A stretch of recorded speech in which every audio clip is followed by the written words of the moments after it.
What school? Where you're left and right. Harden High School. There you go. Did you? Yeah. So there's another one. Where are you from then? Whereabouts? All right. Do we only import North Wales around here? First of all, I can't believe it's 10 years ago.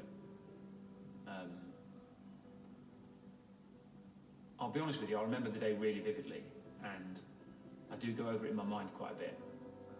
And I remember when we walked into the studio, one of the camera operators came over and spoke to Gary about the fact they'd gone to the same school. You still live there now? No, I moved up here now. Have you? Gary did his normal thing. He just talked for 5 or 10 minutes. The Glen's out. They're opening the Glen, you know. I saw the look on the camera operator's face. He was absolutely delighted that Gary was interested in him, and Gary was asking him questions about, his family, and that was what Gary was all about. So we've got Mr. Speed on camera. Let's start with Gary Speed then, okay? The actual show was brilliant. It's good, that. Nice one. That's good. After the show finished, I took him upstairs because Alan Shearer, one of his great friends, was working on Match of the Day. So we went upstairs into the Match of the Day production office, and then I stayed a little bit longer. And the last thing I said to him was, I'll give you a call Monday and we'll organise a game of golf. And that's where we left it. Shook him by the hand and said, you're really good today, and left.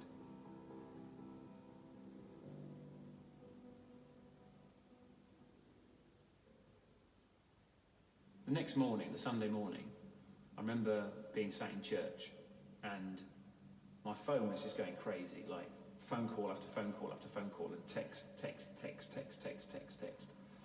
And I remember exactly where I was sat. I looked across the row and I said to my wife, something's happening, I need to go and get this. And I walked outside, it was a freezing cold morning. As I looked at my phone, there was a call from Alan.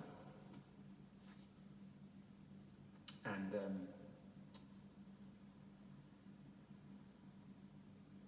he didn't even say like hello, he just said, have you heard about Gary? Sorry. I remember I just walked home like really numb. I just couldn't fathom what had happened when you think about the day that I'd had with him the day before.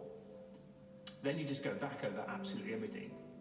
You can't help ask yourself whether you could have done something, or whether you, whether there's something you should have seen, or whether there were some signs there that you could have, helped. But I really don't think there were.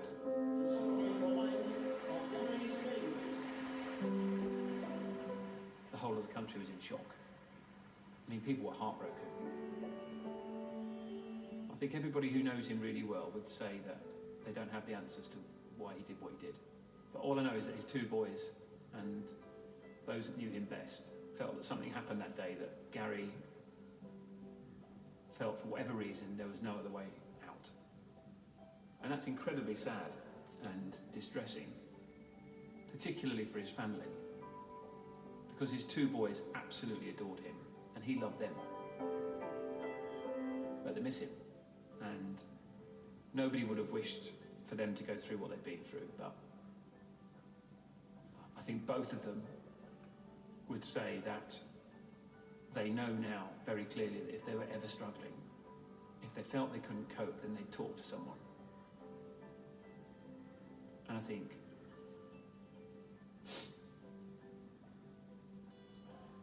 if Gary had spoken to somebody that night, I think he'd still be here. I think that's the hard thing. I do think that if two blokes had gone to a game a decade ago, they'd just talk about the football. I'd like to think now that a decade on, things are different, and they might have a conversation about how they're feeling. What happened to Gary has, and still makes a lot of people think about their friends and those around them, and I'd like to think that's a good thing.